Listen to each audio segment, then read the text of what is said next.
The organic lines of the rolling fenders that sweep right back to create running boards are in stark contrast to the angular, rigid structural design of the front end and the classic tool grille. Rounded chrome external headlights really accentuate the initial design era of the vehicle. Later models had these incorporated into the fenders for a more modern look. Driver comforts are at a minimum in the MGTC. A cockpit-style driver position in front of a very retro spoke steering wheel set the tone for a plain but functional interior. Classic instrumentation spread right across the dashboard, a flat windscreen and suicide doors are all hallmarks of a time long gone.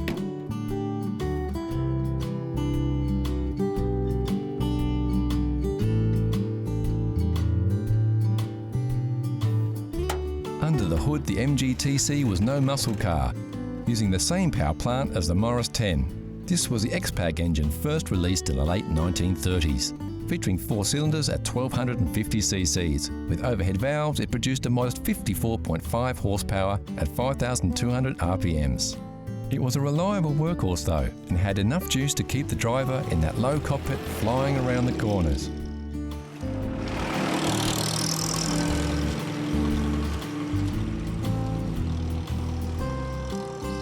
For a classic roadster like this, the hood or ragtop is really just for rainy days, and rumour has it, if you are caught out for a drive in the sun with the roof up, you will get a ribbing from any fellow MGT drivers, and so you should.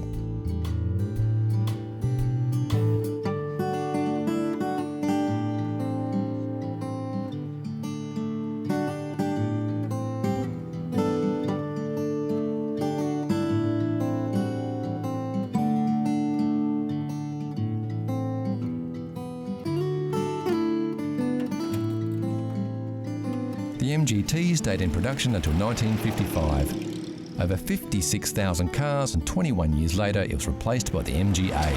Not bad for a midget.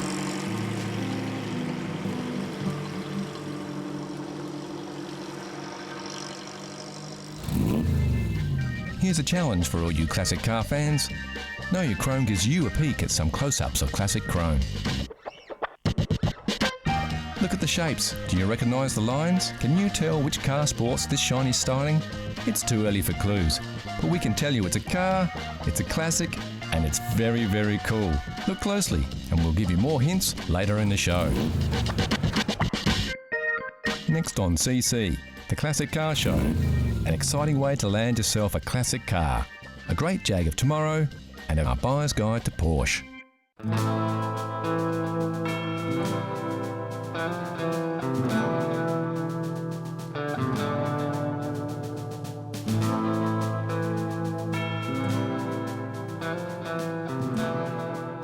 When you're hunting for a classic car, there are a few ways to go. Classics are categorised into 3 classifications that describe the condition of the vehicle. There's original cars, restore cars, and barn finds. Original cars are vehicles that have been driven over their lifetime and are still likely to be on the road today. They have not been resprayed or restored and can sometimes have non-factory modifications made to them over time. The classic version is the little old lady who drove it to church on Sundays. Restore cars are exactly that. Cars that have been meticulously restored to their former glory. Often bare metal restorations with everything in its place. These vehicles are generally pretty expensive, but are real head turners.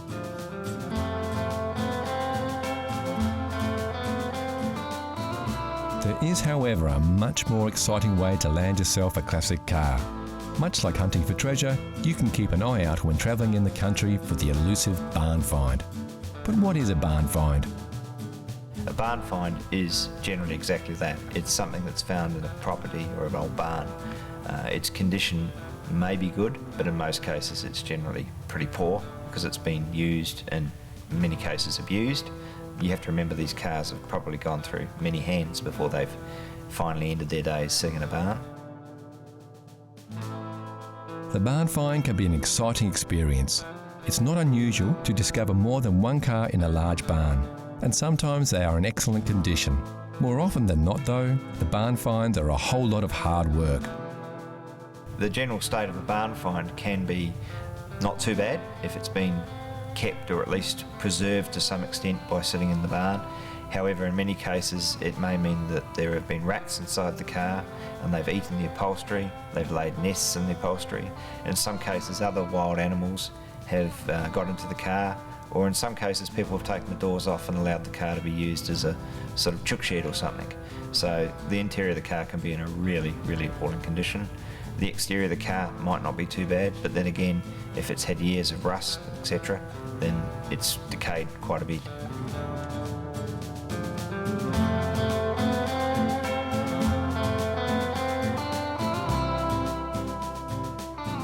So it all sounds like a lot of hard work. Surely it would be better to get hold of a running classic and restore it from there. Well, not always. The advantage of finding a barn find is in many cases you will get an unmolested car, hopefully, in which case it has all its what's known as jewellery, which is all the chrome work, etc., still with the vehicle. Obviously, the most desirable barn finds are those cars that are considered to be very desirable, like Bugattis or Rolls-Royce, etc. And in some cases, people do find them in barns. In some cases, people have opened a barn and literally found a car that is very, very desirable. In America particularly, they have found what were known as concept cars, cars that were produced by car companies as a one-off, shown at a motor show, and then in theory they were scrapped, but in reality they weren't. And some people have had the luck of opening a barn and finding a concept car, which is unique. It's a one-off. We don't condone snooping around other people's property though. If you do spot a car that you would like a closer look at, you need to contact the property owner to organise a closer inspection, like we did with these beauties.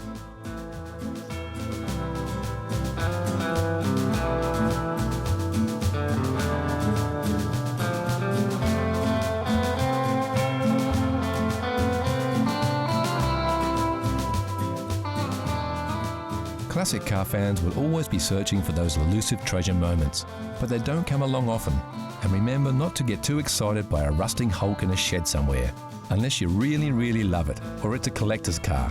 It could be more hassle than it's worth.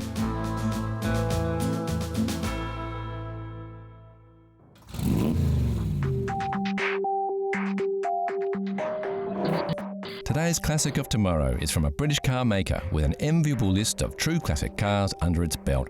Only a handful of cars are recognisable in an instant, like classic Jaguars, with their sleek lines and bold, distinct styling. As we move through the evolution of any manufacturer, we see a convergence of design ideas. The selection of sports cars on offer was once an eclectic mix of unique cars. Now sometimes it can be hard to tell them apart.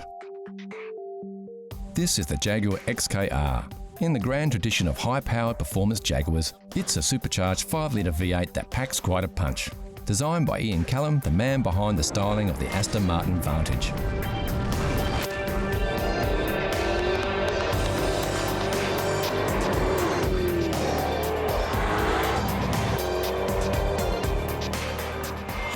So how much does it cost to buy a performance car of today that will be a classic of tomorrow? Around £60,000, or about $95,000 will get you a new one. It will depreciate in value fairly quickly, but hold on to it and look after it, and you will have a classic of tomorrow. You might just have to wait about 40 years. 40 years of fun driving though.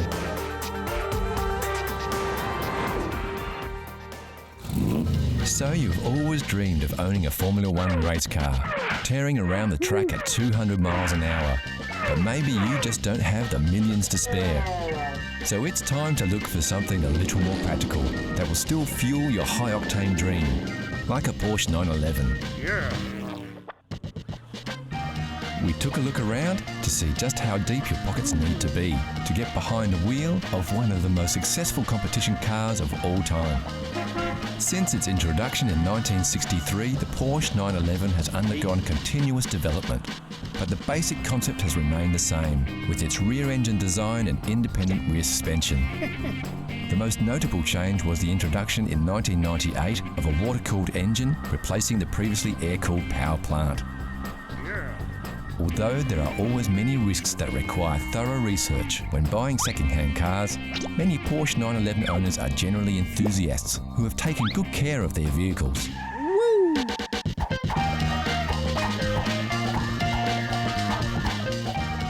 We went shopping for the 1969 model. like this slick black speedster for around $30,000 or £18,000. Another option was our 1970s 2.2 litre at just under $43,000 or £26,000. A tad more pricey, but worth every penny after being fully restored to its original pristine condition, this 1969 White Dazzle was fetching around $60,000 or £37,000. With so many of these elegant beauties available throughout the market, you'll be sure to find that thrill ride you've been looking for without costing you the earth. So how well did you go with your first peek?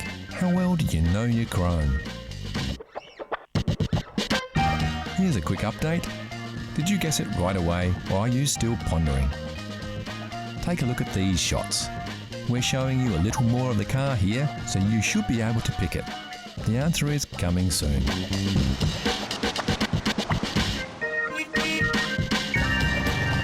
Next on CC, Classic Cars, we reveal the Know Your Chrome mystery car and then go for a cruise in some classic American monsters. So how well did you know your chrome? If you said it was a Maserati Merak, you would be right. Introduced in 1972, the V6 Maserati Merak was a cheaper, lighter and less powerful version of the Maserati Bora.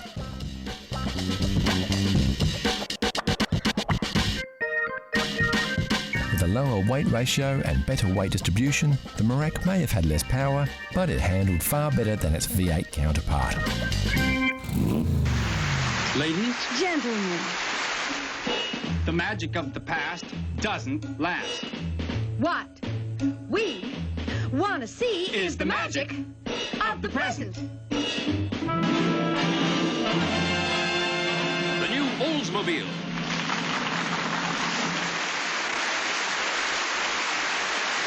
You will be enchanted by its comfort and power. In this car, you feel like everything's coming up roses.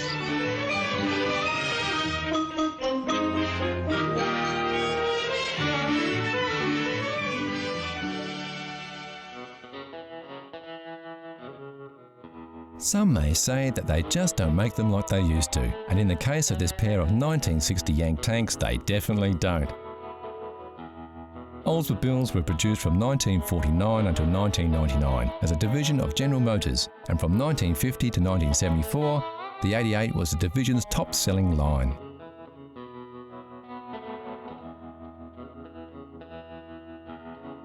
This is Yank 60, a 1960 Oldsmobile Dynamic 88 four-door sedan. It comes with a veranda roof. And this is Tank 60, also a 1960 Oldsmobile Dynamic 88, but this is the sportier two-door coupe. Both Yank and Tank are fourth-generation 88s and the pride and joy of father and son team John and Scott Clisby.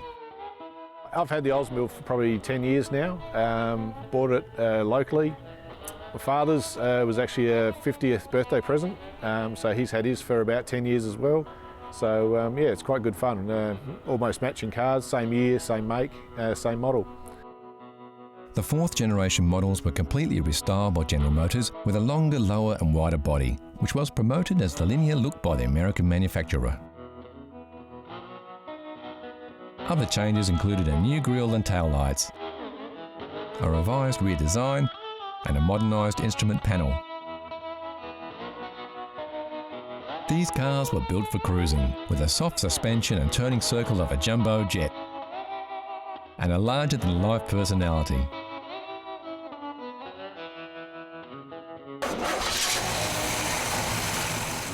Under the hood, both these beauties are powered by the same 371 cubic inch rocket V8 that was carried over from the 57-58 models and came as standard on all Dynamic 88s of the year.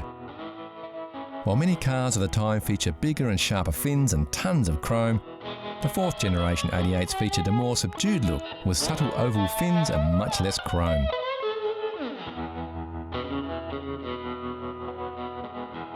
Yet both these cars with their sharp 60s stylings still make their own undeniable statement to the world. Yeah, probably if you're looking to buy one today, you're probably looking around $20,000 to buy one. As far as worldwide production figures, I think they only made around the 50, 60,000 for the year. So again, it's not a huge volume, but yeah, a few of them have still survived and a few are still going.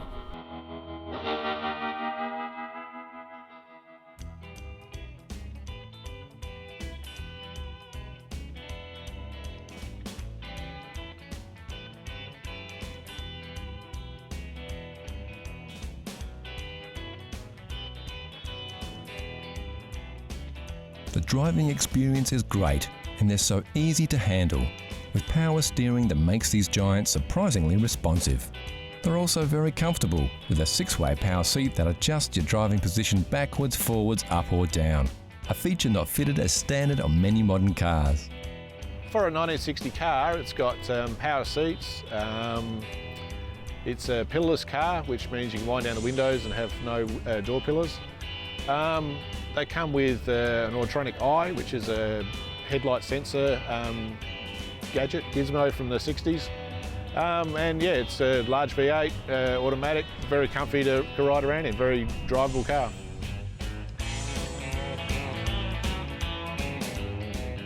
As far as maintenance goes, most of the drivetrain is American and available. Body parts are a bit harder to find, and you'll need to source those from the States if you have to. Of course, these parts are getting harder to find even in the US, as stock thins out after half a century of bumps and dings.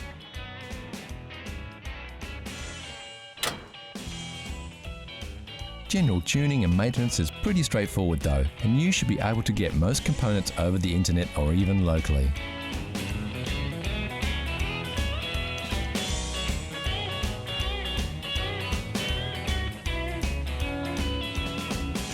The great thing about owning any classic car is that their running costs are about the same as a new car.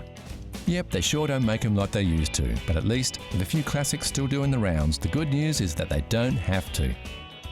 So what does Scott think is the best thing about being the owner of an Oldsmobile Dynamic 88? Oh, it's just a cool car to cruise around in. You know, you get lots of looks, people always stopping you, asking questions about it, and yeah, it was just a classic car that you know, if I look after it, it's one of the few cars I'll actually appreciate over time and become more and more collectible.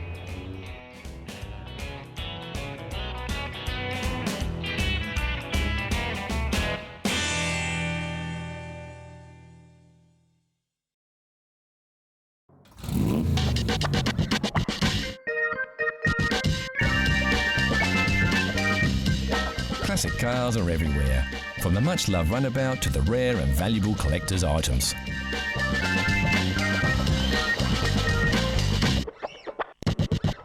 One thing we all agree, there's nothing better than a classic, like this stunning Jaguar sports car that was once owned by Hollywood tough guy Steve McQueen, or this Rover P6, voted the very first European Car of the Year.